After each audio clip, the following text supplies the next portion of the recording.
আসসালামু আলাইকুম, কেমন আছেন সবাই? আশা করছি ভালো আছেন। Welcome to my channel Shashi's basket.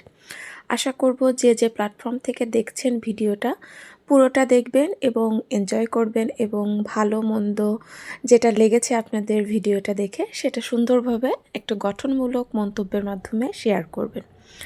তো চলে যাচ্ছিলাম ছাদে, জামা কাপড় দিতে যাচ্ছিলাম। তো দেখতেছিলাম যে ঘরের কাজ কি করতেছে না করতেছে। আসলে ভেতরের দিকে খুব কম যাওয়া হয়, ভেতরে অনেক মিস্ত্রিরা থাকে তো তেমন একটা যাওয়া হয় না।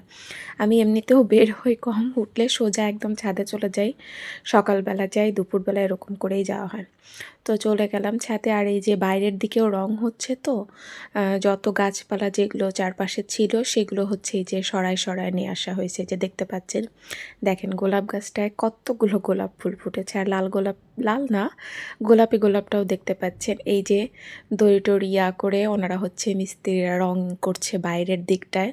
ওই যে আমি দেখতেও পারলাম না। আর এই দেখেন কতগুলো, মাশাআল্লাহ বলবেন। হ্যাঁ, টমেটো হয়েছে আমাদের কয়েকটা গাছ যেন, আলহামদুলিল্লাহ সবগুলোতে টমেটো হয়েছে। আসলে অল্প অল্প করে সব সবজি আমরা পাচ্ছি, বাট প্রথম দিকে ভালো হয়, পরে গিয়ে তেমন একটা হচ্ছে না। ছাদে তো মাটির একটু কম, তো এই জন্য হয়তো এরকম।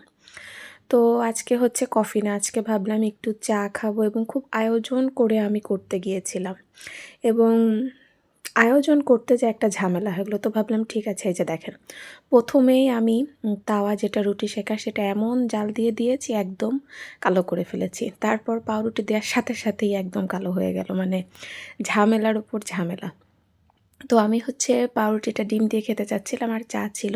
ও চাফি করতে চাচ্ছিলাম। ঢাকায় থাকতে এই চাফিটা খুব খাওয়া হতো, চায়ের সাথে হালকা একটু কফি মিশিয়ে। তো বাসায় এটা আমার খাওয়া হয় না। তো আজকে ভাবছি একটু ওই যে সুন্দর করে করবো। এই দেখেন আমি চা ঢালছি, ঢালার পরই আপনারা বুঝতে পারবেন কি হয়েছে। দেখেন চা শেষ, আমার কাপের অর্ধেকও ভরে নেই, কারণ চা পড়ে গিয়েছে আমার একদম ঢালার মানে একদম উতলায় পড়ে গিয়েছে। মানে কি যে একটা হইল। তো এই যে ডিম দিয়ে পাউরুটি খেতে চাচ্ছিলাম, কিন্তু দেখলাম যে অল্প একটু হচ্ছে কি বলে এটাকে জেলি আছে, অরেঞ্জ জেলি। আমাদের অরেঞ্জ জেলিটাই সবার পছন্দ। তো ভাবলাম ওটাও একটু খাই। একটু আসলে আমার সেদিনকার ব্রেকফাস্টটা অনেক দেরিতে হয়েছে, ভাবলাম একবারে মাঝামাঝি করে বিকালবেলা আর কিছু খেয়ে নেব, হয়ে যাবে। মানে দুপুরের লাঞ্চ, ওই ব্রাঞ্চ টাইপের একটা হয়ে গিয়েছে খাবার। তো এই তো দুটো পাউরুটি আমি সেঁকে নিয়েছি ডিম দিয়ে খাওয়ার জন্য, আর একটা হচ্ছে জেলি দিয়ে যেটা খেয়েছি সেটা হচ্ছে আর সেঁকিনি আমি। এই তো মানে খুব সুন্দর করে আয়োজন করে আসলে আমি করতে গিয়েছিলাম আমার নাস্তাটা। আমার চাটা এত মজা হয়েছিল যে আমি বলে বোঝাইতে পারবো না। কিন্তু চা শেষ। এই যে দেখেন যেটা আমি করেছিলাম একদম কালো করে বেটেছিলাম তাওয়াটা, সেটা আবার একদম ঘষে মেজে পরিষ্কার করে নিলাম। আর এই যে আজকে আমার আসলে অন্য প্ল্যান ছিল, বাট সে প্ল্যানটা আর হয়নি। তো তারপরে হচ্ছে আমার একটা ব্লাউজ ছিল। অতসী আপু, তুমি যদি দেখো তোমার শাড়িটার জন্য আমি একটা ব্লাউজ, ওটা আমি একটু সেলাই করতে, আসলে আম্মু অনেক সেলাই করে, সেই ছোটোবেলা থেকে আমি সেলাই করা জামা পরতাম। আম্মু হাতের কাজ অনেক ভালো পারে। আমি যে বলবো যে পারি না তা না, আমি জানি, কিন্তু আমি কখনো করি না, কারণ এটার জন্য যে ধৈর্যটা লাগে সেই ধৈর্যটা আমার আসলে কখনোই নেই।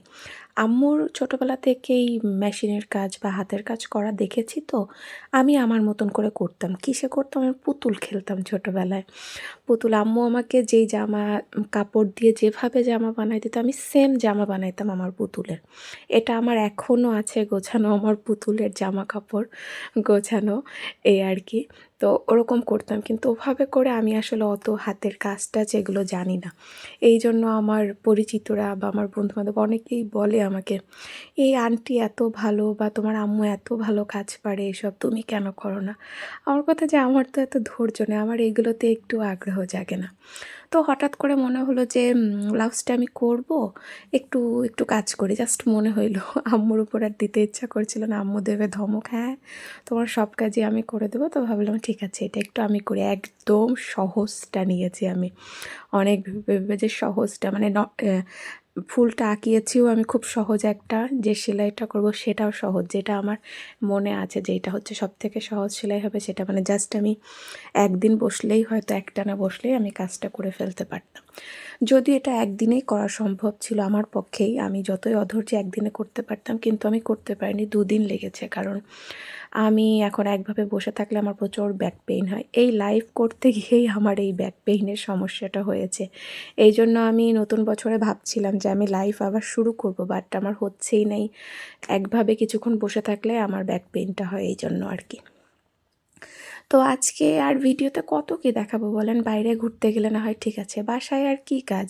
টুকটাক হালকা পাতলা, একদমই হালকা পাতলা ২-১টা কাজ করলে না, আমার কাজ করার পর মনে হয় ও আচ্ছা, এটা তো একটু ভিডিও করলেও পারতাম। আমার মনে থাকে না, এই জন্য আসলে হয় না।